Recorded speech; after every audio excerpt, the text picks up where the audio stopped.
Operation सिंदूर उसी आक्रोश की अभिव्यक्ति है। 22 तारीख के बाद हमने हमारे सेना को खुली छूट दे दी। रणनीति वो तय करे, लक्ष्य वो तय करे, समय भी वो चुने और हमारी सेना ने वो करके दिखाया जो कई दशकों तक कभी हुआ नहीं था।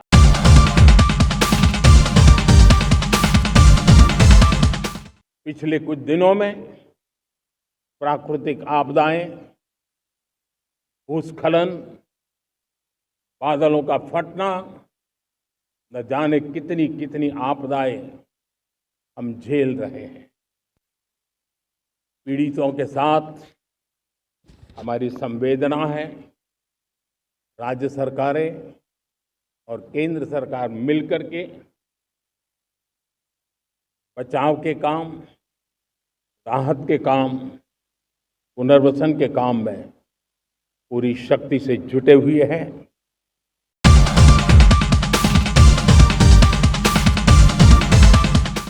डॉक्टर श्यामा प्रसाद मुखर्जी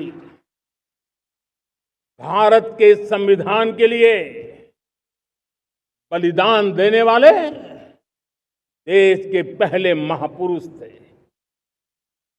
संविधान के लिए बलिदान, धारा 370 की दीवार गिराकर एक देश एक संविधान के मंत्र को जब हमने साकार किया तो हमने डॉक्टर श्यामा प्रसाद मुखर्जी को सच्ची श्रद्धांजलि दी।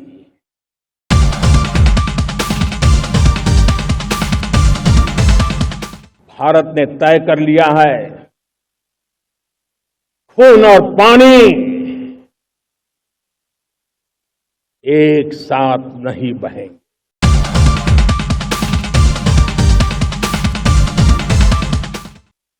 भारत से निकलती नदियों का पानी दुश्मनों के खेत को सींच रहा है और मेरे देश के किसान, मेरे देश की धरती पानी के बिना प्यासी है। ये ऐसा समझौता था जिसने पिछले 7 दशक से मेरे देश के किसानों का अकल्पनीय नुकसान किया है। अब हिंदुस्तान के हक का जो पानी है उस पर अधिकार सिर्फ और सिर्फ हिंदुस्तान का है, हिंदुस्तान के किसानों का है।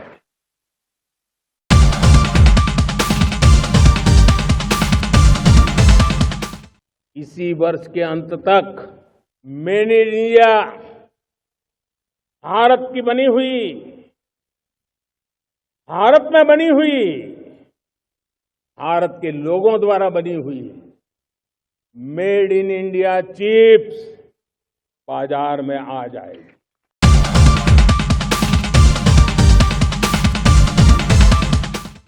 आज मेरा लाल किले की प्राचीर से मेरे देश के युवा वैज्ञानिकों को, मेरे टैलेंटेड यूथ को, मेरे इंजीनियर्स को और प्रोफेशनल्स को और सरकार के हर विभागों को भी मेरा आह्वान है,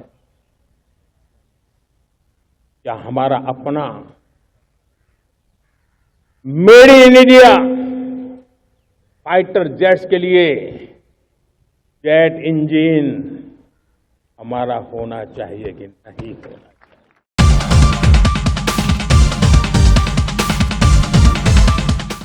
साथियों, हमने ऑपरेशन सिंदूर में देखा है मेड इन इंडिया की कमाल क्या थी। दुश्मन को पता तक न चला कि कौन से शस्त्रास्त्र है, ये कौन सा सामर्थ्य है जो पलक भर में उनको नष्ट कर रहा है।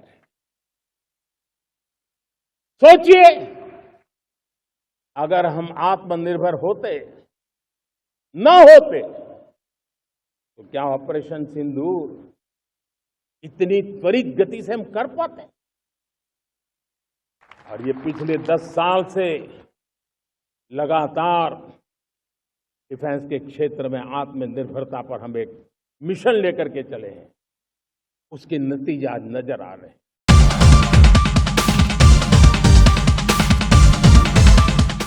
हम स्पेस में भी अपने दम पर आत्मनिर्भर भारत गगनयान की तैयारी कर रहे हैं। हम अपने बलबूते पर हमारा अपना स्पेस स्टेशन बनाने की दिशा में हम काम कर रहे हैं। और पिछले दिनों स्पेस में जो रिफॉर्म किए गए, मुझे बहुत गर्व हो रहा है। मेरे देश के 300 से ज्यादा स्टार्टअप्स आप सिर्फ और सिर्फ स्पेस सेक्टर में काम कर रहे हैं, और उन 300 स्टार्टअप में हजारों नौजवान पूरे सामर्थ्य के साथ जुटे हैं।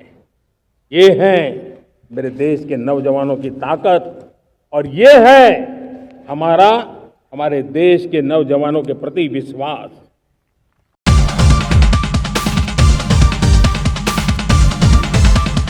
इस दिवाली में आपकी डबल दिवाली का काम मैं करने वाला हूं। इस दिवाली में आपको एक बहुत बड़ा तोहफा देशवासियों को मिलने वाला है। पिछले 8 साल से हमने जीएसटी का बहुत बड़ा रिफॉर्म किया। हम नेक्स्ट जनरेशन जीएसटी रिफॉर्म्स लेकर के आ रहे हैं। ये दिवाली के अंदर आपके लिए तोहफा बन जाएंगे। सामान्य मानवीय की जरूरतों के टैक्स भारी मात्रा में कम कर दिए जाएंगे। बहुत बड़ी सुविधा बढ़ेगी। हमारे एमएसएमई, हमारे लघु उद्यमी, इनको बहुत बड़ा लाभ मिलेगा।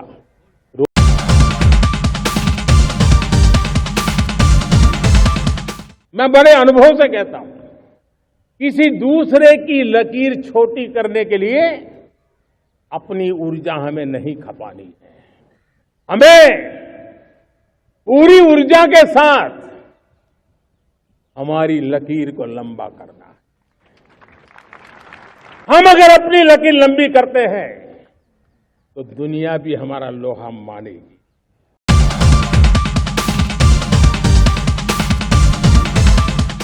भारत के किसान, भारत के मछुआरे, भारत के पशुपालक, उनसे जुड़ी किसी भी अहितकारी नीति के आगे मोदी दीवार बन के खड़ा है।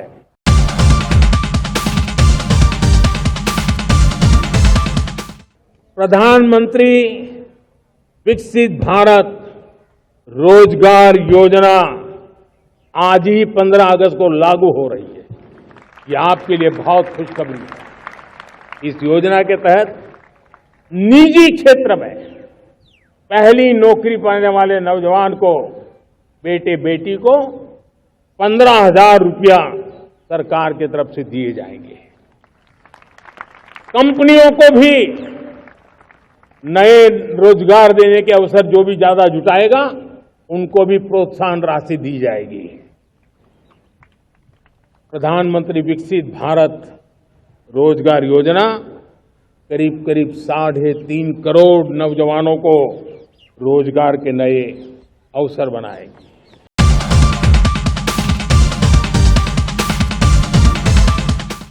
आज मैं बहुत गर्व के साथ एक बात का जिक्र करना चाहता हूं। आज से 100 साल पहले एक संगठन का जन्म हुआ, राष्ट्रीय स्वयंसेवक संघ। 100 साल की राष्ट्र की सेवा एक बहुत ही गौरवपूर्ण स्वर्णिम पृष्ठ है।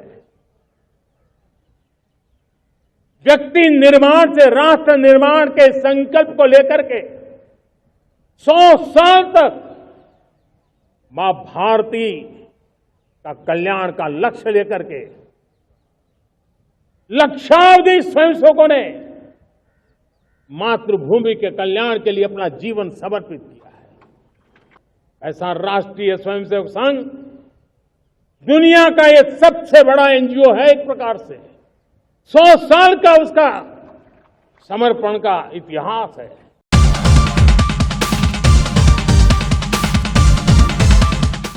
सरकार में भी रहा हूं और इसलिए मेरी कोशिश रही है कि सरकार फाइलों में नहीं होनी चाहिए। सरकार देश के नागरिकों की लाइफ में होनी चाहिए।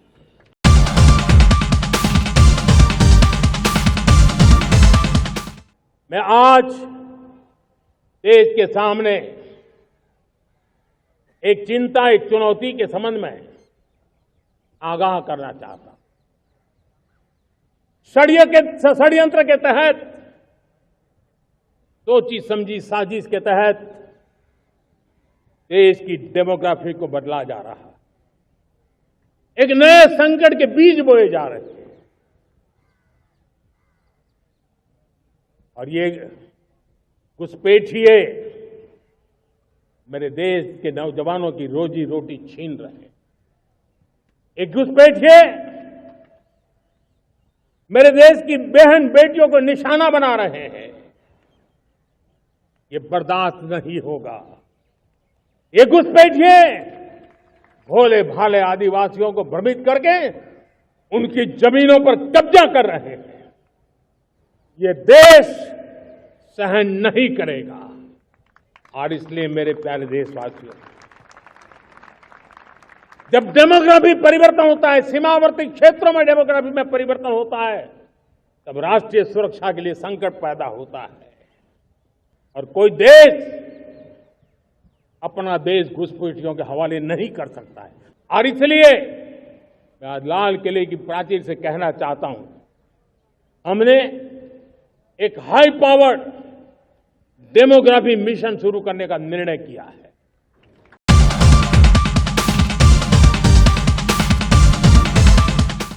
आने वाले 10 साल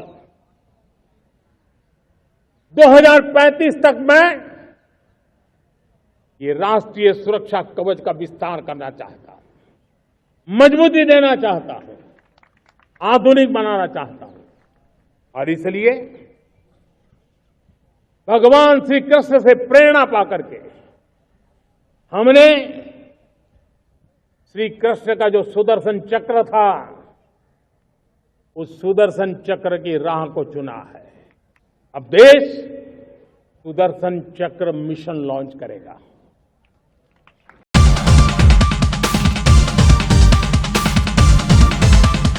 नेक्स्ट जनरेशन रिफॉर्म्स के लिए हमने एक टास्क फोर्स गठित करने का निर्णय किया है। ये टास्क फोर्स समय सीमा में इस काम को पूरा करे।